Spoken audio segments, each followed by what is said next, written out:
राधे राधे महाराज जी। महाराज जी, आप में इतनी सहजता, इतना सम्मान दूसरों के प्रति कैसे आता है? आप सबको प्रणाम करते हैं, सब संत समाज आदि का सम्मान करते हैं, पर कोई आपको कुछ बोल देता है या टिप्पणी करता है तो मन में बार बार प्रश्न उठता है कि आप क्यों मौन रहते हैं। बहुत पीड़ा होती है जब आपको कोई कुछ बोलता है। आप दूसरों के प्रति इतना सम्मान की भावना रखते हैं। नहीं, अब जैसे मान लो हमको कोई कहे कि ये नीच आदमी है तो कोई गलत थोड़ी कह रहा है।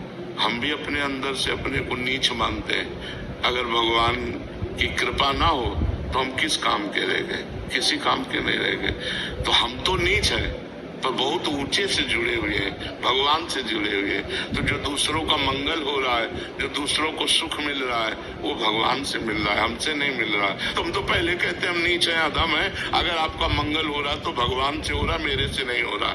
वही मंगल भवन है, वही मंगल करने वाले, और उन्हीं की बात हम आपको बता रहे हैं, उन्हीं की बात तो बता रहे हैं। और रही दीनता की बात या दूसरों को सम्मान देने की बात, तो सब रूपों में हमारे भगवान आते हैं। हमारी ऐसी भावना है कि मेरे भगवान सब रूपों में आते हैं, तो सबको प्यार देना। अब हम बाबा जी क्या दे सकते हैं?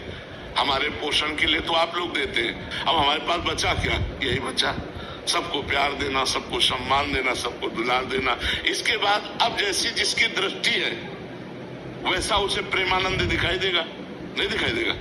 अगर हरा चश्मा है तो हरा दिखाई देगा, लाल है तो लाल दिखाई देगा, पीला है तो पीला दिखाई देगा।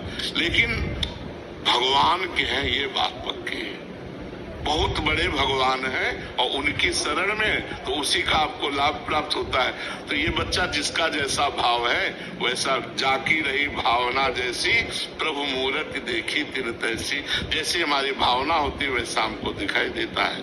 और ये एक अरबपति का छोटा बच्चा भी